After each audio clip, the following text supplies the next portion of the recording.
నమస్తే ఓరుగల్లు 9 న్యూస్ కి స్వాగతం। తెలంగాణ నుంచి ఫిలిప్పీన్స్ దేశానికి బియ్యం ఎగుమతి ప్రక్రియ ప్రారంభమైంది। మొత్తం 8 లక్షల టన్నుల MTU 10 రకం ముడి బియ్యాన్ని ఎగుమతి చేసేందుకు ఫిలిప్పీన్స్ దేశంతో తెలంగాణ ప్రభుత్వం ఒప్పందం కుదుర్చుకున్న విషయం తెలిసిందే। అగ్రిమెంట్లో భాగంగా 12,500 టన్నుల బియ్యాన్ని ఏపీలోని కాకినాడ పోర్టు నుంచి ఓ నౌక ద్వారా పంపించడానికి ఏర్పాట్లు పూర్తయ్యాయి। ఈ క్రమంలోనే 2025 మార్చి 31 తేదీన తెలంగాణ మంత్రి ఉత్తమ్ కుమార్ రెడ్డి కాకినాడ పోర్టుకు వెళ్లి ఫిలిప్పీన్స్ దేశానికి తెలంగాణ బియ్యంతో వెళ్తున్న నౌకను జెండా ఊపి ప్రారంభించారు। ఈ సందర్భంగా బియ్యం ఎగుమతుల తీరును ఆయన పరిశీలించారు।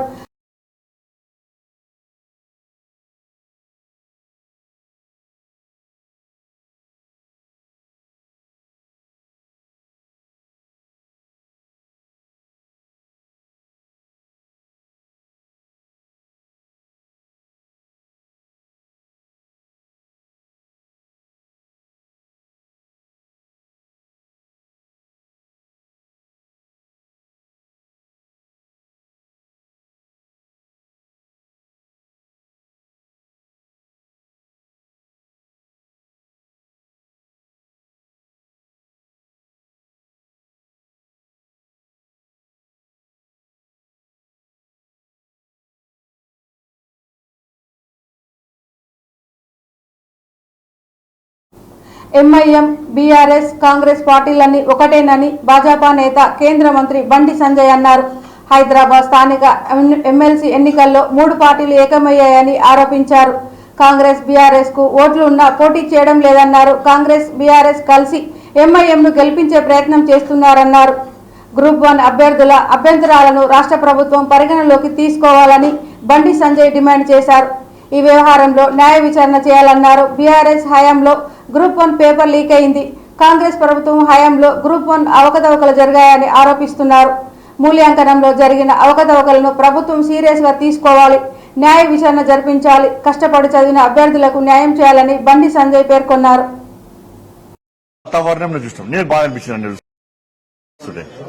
వీడియో చూస్తుంటే గంట గుంజుకోవద్దు, అమ్మాయిల పట్టుకొని గంట గుంజుకోపోతారా?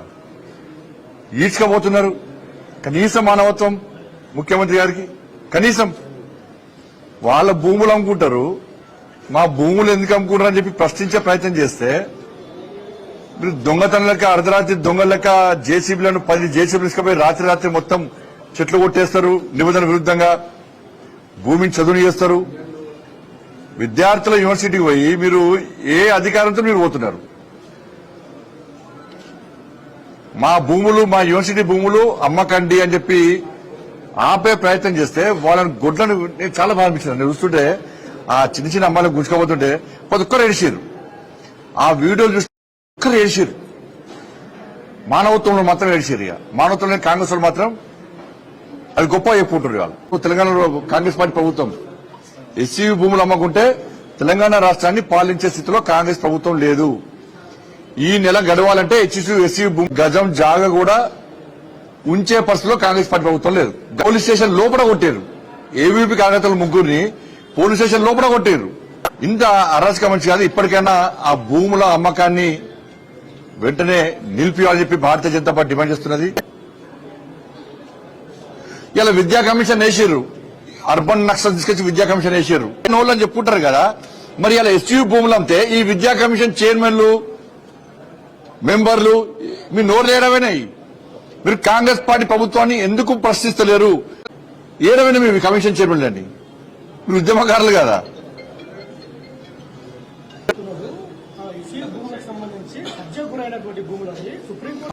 నువ్వు ఎన్నికల ముందు ప్రచారం చేయనిస్తేవి అప్పులు ఉన్నటువంటి తెలంగాణ రాష్ట్రాన్ని కాపాడుకుంటాం, తెలంగాణ రాష్ట్రాన్ని పాలిస్తామని చెప్పి 6 గ్యారెంటీలు 420 హామీలు ఇస్తేవి అప్పుల విషయాలు చెప్పాడు।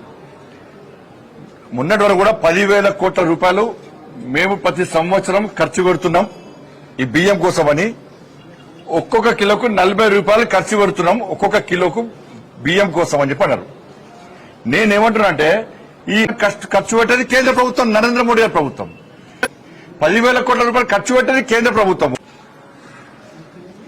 ఇది కేంద్ర ప్రభుత్వము 2,000 కోట్ల రూపాయలు ఖర్చు పెట్టే కాంగ్రెస్ పార్టీ ప్రభుత్వం గొప్పదా? 1 రూపాయలు కిలోకి ఇస్తున్నది, దాన్ని 10 రూపాయలు యాడ్ చేసి చెప్పండి। BRS MIM 3 పార్టీలు ఒకటేనాయి। చెన్నైలో జరిగిన సమావేశానికి కాంగ్రెస్ అనేది బీఆర్ఎస్ ఇద్దరు అనుకుని వేరు అసలు జైనర్ అలా వాళ్ళకి ఇంకా అదనంగా ఈ కార్పొరేట్ తో పాటు అదనంగా ఇంక ఓట్లున్నాయి వాళ్ళకు. వాళ్ళిద్దరు ఒకటే, అందుకే ఇద్దరు కలిసే ఎంఎం పార్టీ సపోర్ట్ ఇస్తున్నారు.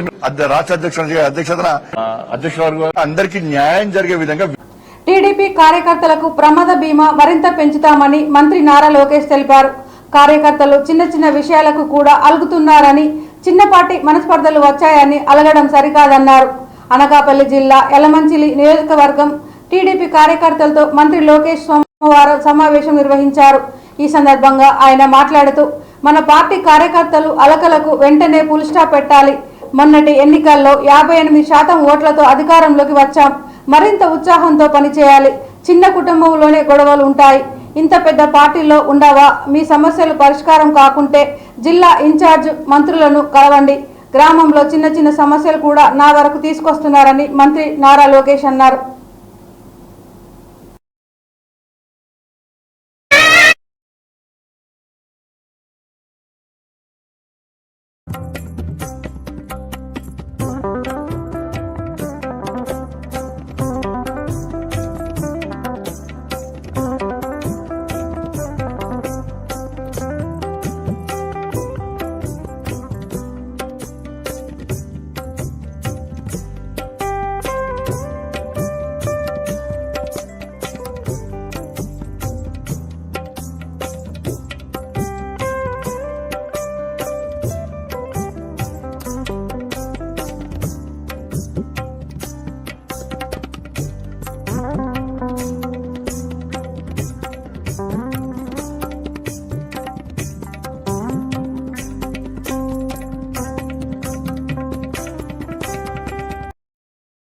ఇన్ఛార్జ్ అయిన ప్రగడ్ నాగేశ్వరరావు గారి పాదయాత్రలో ఆ రోజు ఇదే రోడ్డు మీద నడిచినప్పుడు మరి ఆ రోజు వాగ్దానం చేశాం. మేము లోకేష్ గారు వాగ్దానం చేశారు.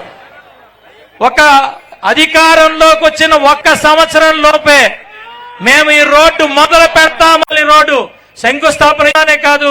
అందరికీ పేరు పేరు ఫేస్బుక్ లో అయ్యా ఇది అన్యాయమని మాట్లాడాల్సింది. నాకు ఇప్పుడు కూడా బాగా గుర్తు,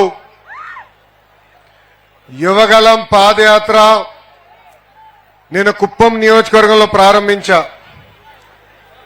ఆనాడు ఇట్లనే పెద్ద ఎత్తున ప్రజలు వస్తే స్టూల్ వేసుకుని నుంచిన. ఇప్పుడు ఏ అధికారులు అయితే ఇక్కడ నుంచి కాపలా కాస్తున్నారో ఇదే అధికారులు స్టూల్ లాక్కుని వెళ్ళిపోయారబ్బా. పైన ఆనాడు ప్రభుత్వం 23 కేసులు పెట్టారు. 1000 రూపాయలు పెన్షన్ పెంచి ఈ రోజు 4000 రూపాయలు ప్రతి నెల ఇంటికెళ్ళి అందిస్తున్నాం. భారతదేశంలో ఏ రాష్ట్రంలో 4000 రూపాయలు పెన్షన్ ఇవ్వట్లేదు. గుంతలు ఎప్పుడు పడతామో తెలియని పరిస్థితి. మన నియోజకవర్గంలో మీకున్న 2 ఓట్లు, ఒకటి గ్లాస్ కి, ఇంకోటి కమలం గేమని నాడు కోరాం. కేంద్రంలో ఉన్న నరేంద్ర మోడీ గారి సహకారంతో ఈ రోజు మన రాష్ట్రం ముందరికెళ్తుంది. జనతా పార్టీ కార్యకర్తలు తెలియజేస్తున్నాం, మనం గత 5 సంవత్సరాలు చూసాం. అడ్డగోలుగా కేసు పెట్టారు. 151 11 అయింది. దానికి కారణం వాళ్ళ అజాం, దానికి కారణం వాళ్ళు చేసిన తప్పుడు పనులు. మనం క్రమశిక్షణతో ఉండాలి. ప్రజలు ఏ ఆశయాలతో అయితే ప్రభుత్వం ముందలు వెళ్ళాలని కోరుకుంటున్నారో ఆ ఆశయాలను నిర్వహించాల్సిన బాధ్యత మనందరిపైన ఉంది. చంద్రబాబు నాయుడు గారి నాయకత్వం నియోజకవర్గాన్ని అభివృద్ధి చేయాలని తపంతో ఉన్నారు. ఈ అభివృద్ధి కార్యక్రమాలు కూడా మండుతున్న ఎండలు, ఉక్కపోత వాతావరణ నేపథ్యంలో వాతావరణ శాఖ చల్లని కబురు తెలిపింది. భూ ఉపరితలం వేడెక్కడంతో పలు తెలంగాణ జిల్లాలో వర్షాలు కురిసే అవకాశం ఉందని హైదరాబాద్ వాతావరణ కేంద్రం వెల్లడించింది. ఏప్రిల్ 1వ తేదీ నుండి 3వ తేదీ వరకు తేలికపాటి నుంచి మోస్తారు వర్షాలు పడే వీలుందని తెలిపింది. 4వ తేదీన వర్ష ప్రభావం తక్కువగా ఉండే అవకాశం ఉందన్నారు. వర్షాల కారణంగా 2-3 తేదీల్లో గరిష్ట ఉష్ణోగ్రతలు 3 నుంచి 4 డిగ్రీలు తక్కువగా నమోదయ్యే అవకాశం ఉందన్నారు. ఆదిలాబాద్, కొమరం భీం, ఆసిఫాబాద్, నిర్మల్, నిజామాబాద్, కామారెడ్డి, మెదక్, మహబూబ్ నగర్, వనపర్తి, జోగులాంబ, గద్వాల, వికారాబాద్ తదితర జిల్లాల్లో వర్షాలు కురిసే అవకాశం ఉందన్నారు.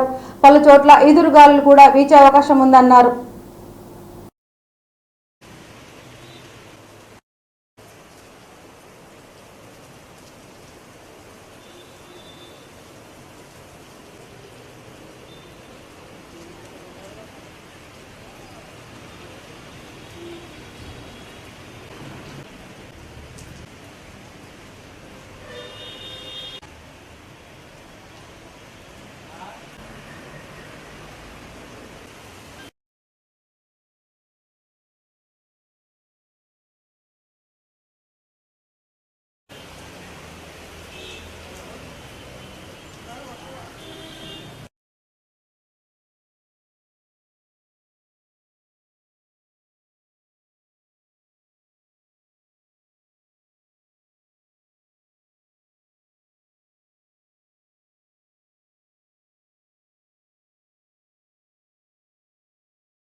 మాకు జరుగుతున్న ఈ అన్యాయం మీకు కనపడడం లేదా అని హెచ్సియులో నెమళ్ళు పక్షులు కేకలు పెడుతున్నాయి.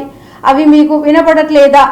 రాహుల్ గాంధీ కోర్టుకు సెలవులు అని తెలిసిన వందల సంఖ్యలో మిషన్లు పోలీసులు పెట్టి అడ్డం వచ్చిన పిల్లలను ఇష్టం వచ్చినట్లు కొట్టి ఆడపిల్లలని చూడకుండా బట్టలు చించి రేవంత్ రెడ్డి ప్రభుత్వం అరాచకం చేస్తుందని కేటీఆర్ ఆరోపించారు. తమ లాభం కోసమో కాకుండా హైదరాబాద్ నగర భవిష్యత్తు కోసం, తమ విశ్వవిద్యాలయ భవిష్యత్తు కోసం వారు పడుతున్న ఆరాటం ఏదైతే ఉందో నిజంగా కూడా చాలా గొప్పది. వందల సంఖ్యలో అక్కడ కావచ్చు, ఖాజాగూడ కావచ్చు, ఆ ప్రాంతం మొత్తం శేర్లింగంపల్లి దాకా ఎక్కడికక్కడ ఇవాళ కోకాపేట దాకా విస్తృతంగా ఒక కాంక్రీట్ జంగల్గా మారిపోయిన పరిస్థితి. అక్కడ ఇప్పుడు జరుగుతున్న కన్స్ట్రక్షన్ బహుశా భారతదేశంలో ఏ నగరంలో ఉన్న కొన్ని పాకెట్స్ ఎక్కడెక్కడైతే ఇంకా కూడా ఈ కాంక్రీట్ జంగల్గా మారకుండా పశ్చిమ హైదరాబాద్కి ఊపిరినిచ్చే ప్రాంతాలు ఏమన్నా ఉన్నాయి అంటే ఈ హైదరాబాద్ సెంట్రల్ యూనివర్సిటీ దాని చుట్టూన్న పరిసర ప్రాంతాలే నిజంగా చెప్పాలి అంటే ఒక లంగ్ స్పేస్ లాగా. ఆ ప్రాంతంలో స్పోర్టింగ్ ఇన్ఫ్రాస్ట్రక్చర్ క్రియేట్ అయింది. ఆ ప్రైవేట్ వాళ్ళు కూడా కోర్టుకు పోయినారు. ఇక్కడ 400 ఎకరాల మీద ఎందుకు పడ్డారు మీరు? అదో మరి అక్కడ పక్షులు, అక్కడ నెమళ్ళు కేకలు పెడుతున్నాయి, గొంతు చించుకుంటున్నాయి. మాకు జరుగుతున్న ఈ అన్యాయం మీకు కనబడతలేదా, వినబడతలేదా అని చెప్పి రోధిస్తున్నాయి, ఏడుస్తున్నాయి. ఇది మీకు వినబడతలేదా రాహుల్ గాంధీ గారు? నేను అడుగుతా ఉన్నా. పర్యావరణ ప్రేమికులు, దేశ స్థాయిలో రాష్ట్ర స్థాయిలో ఉన్నవాళ్ళు, మేధావులు మౌనంగా ఎందుకున్నారని మేము అడుగుతున్నాం. పిల్లలు అడుగుతున్నారు, మీకేం కనబడట్లేదా? ఫ్యూచర్ సిటీలో 45,000 ఎకరాలు మీరు సేకరించి అమ్ముకుంటానని ఓపెన్గా రాహుల్ గాంధీ గారు ఇవాళ జాతీయ స్థాయిలో ప్రతిపక్ష నాయకుడు. వారిని కూడా నేను అడుగుతా ఉన్నా. హైకోర్టులో ఆల్రెడీ పిల్లు పడ్డది, ఒక ఎన్జిఓ వాళ్ళు వేసినారు, ఇది పర్యావరణ సమతుల్యత దెబ్బతీస్తుంది అని. ఆ పిల్లు రాకముందే నీ ప్రభుత్వం ఇంత ఆగమాగం చేస్తుంటే, పిల్లల్ని ఇష్టం వచ్చినట్టు కొడుతుంటే, గతంలో ఇదే రాహుల్ గాంధీ గారు హైదరాబాద్ సెంట్రల్ యూనివర్సిటీకి ఆనాడు 2 సార్లు వచ్చినారు ఒకటే నెలలో. రోహిత్ వేములా గారు చనిపోయినప్పుడు 2 సార్లు వచ్చినారు ఒకటే నెలలో. కానీ ఇటువైపు ఫారెస్ట్ ఉంది, హెచ్ఏఎస్ డిఈఓ. ఆ ఫారెస్ట్ని అక్కడున్న బీజేపీ ప్రభుత్వం అక్కడ మైనింగ్కి అవకాశం ఇస్తే ఇదే రాహుల్ గాంధీ గారు గొంతు చించుకున్నారు. అంటే రేవంత్ రెడ్డి గారు ఎలక్షన్ ముందే చెప్పారు ఇక్కడ పెద్ద ఎత్తున ఇదంతా ధ్వంసమై, అవసరమైతే ఇటు కోర్టులో కూడా మేము కూడా పోతాం, కోర్టుకి కూడా. ఏ రకంగా ప్రభుత్వం ఇష్టం వచ్చినట్టు పోతుంది, ఎన్వైరన్మెంటల్ ఇంపాక్ట్ అసెస్మెంట్ లేకుండా 2 పిల్లలు అరెస్ట్ చేసినారని, వారిని మరి కేసులు కూడా పెట్టినారని కూడా చెప్తున్నారు. వాటిని కూడా ధృవీకరించుకుంటాం, వాటిని కూడా విషయం. ఈ వార్తలు ఇంతటితో సమాప్తం. మరిన్ని వార్తలతో మళ్ళీ కలుద్దాం. చూస్తూనే ఉండండి ఓరుగల్లు 9 న్యూస్.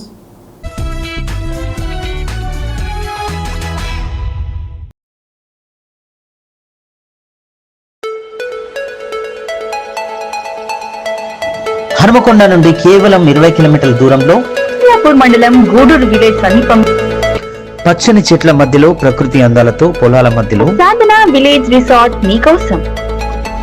సాధన village resorts, games room, playground, swimming pool, sound system, food supply, మీకు కావలసిన వస్తువులు 4 ఏసీ కాటేజ్లతో ఆహ్లాదకరమైన ప్రదేశంలో తీర్చిదిద్దాం. Sadhana lodge, AC, non AC room, Alankar centre, Hanamkonda సౌకర్యం కలదు. అతి తక్కువ ధరలతో మీ సాధన విలేజ్ రిసార్ట్స్ మీకు అందుబాటులో.